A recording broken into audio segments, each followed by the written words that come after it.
High আমি রূপম। আজকের এই ভিডিওতে আমরা ইন্ডিয়ান সিনেমার বেশ কিছু আপডেটস দেবো। তো চলো আজকের ভিডিও শুরু করা যাক। আজকের প্রথম যেটা আপডেট, অন্যতম বড় আপডেট, এটা হচ্ছে রঘু ডাকাত নিয়ে। রঘু ডাকাত ছবিতে আমরা দেবের খাদানের কাস্ট রিপিট হতে দেখছি। সেই ছবিতে ফিমেল প্রোটাগনিস্টের চরিত্রে আমরা দেখতে পাবো কিশোরী খ্যাত ইধিকা পালকে এবং সোহিনী সরকারকে।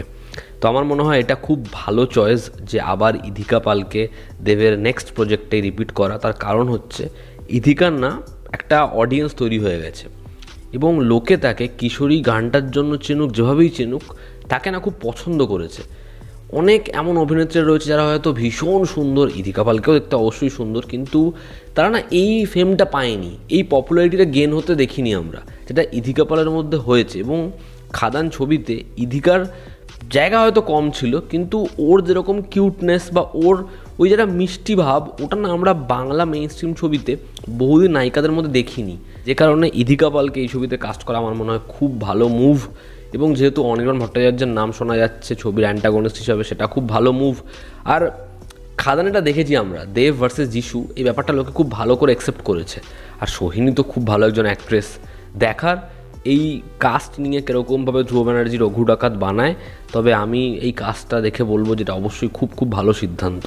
আমরা যদি পরবর্তী আপডেটে আসি, SSMB29, আমরা কয়েকদিন আগের একটা আপডেট দিয়েছিলাম যে SSMB29-এ ফিমেল লিড হিসেবে দেখা যাবে প্রিয়াঙ্কা চোপড়াকে। তো সেটা কনফার্ম হয়েই গেছে।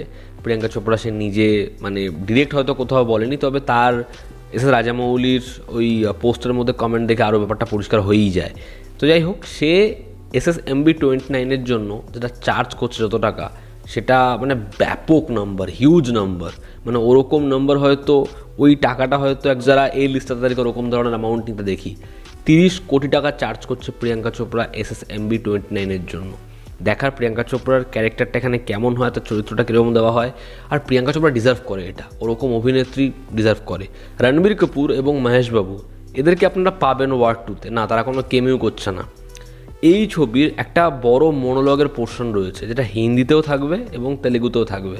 এবং হিন্দিতে আমরা রণবীর কাপুরের গলা শুনতে পারবো এবং তেলেগুতে আমরা মহেশ বাবুর গলা শুনতে পারবো। ওটা শুধুমাত্র প্রমোশনাল ম্যাটেরিয়ালস না, ওটা ছবির মধ্যে রয়েছে, সেটা এখন বলা যাচ্ছে না। তবে এটা কনফার্ম যে রণবীর কাপুর এবং মহেশ বাবু এই দুজনের ভয়েস ওভার থাকবে ওয়ার 2-তে। আমরা যদি পরবর্তী আপডেটে আসি, তা খুব শীঘ্রই আসতে চলেছে বরবাদ, সাকিব খানের পরবর্তী ছবি।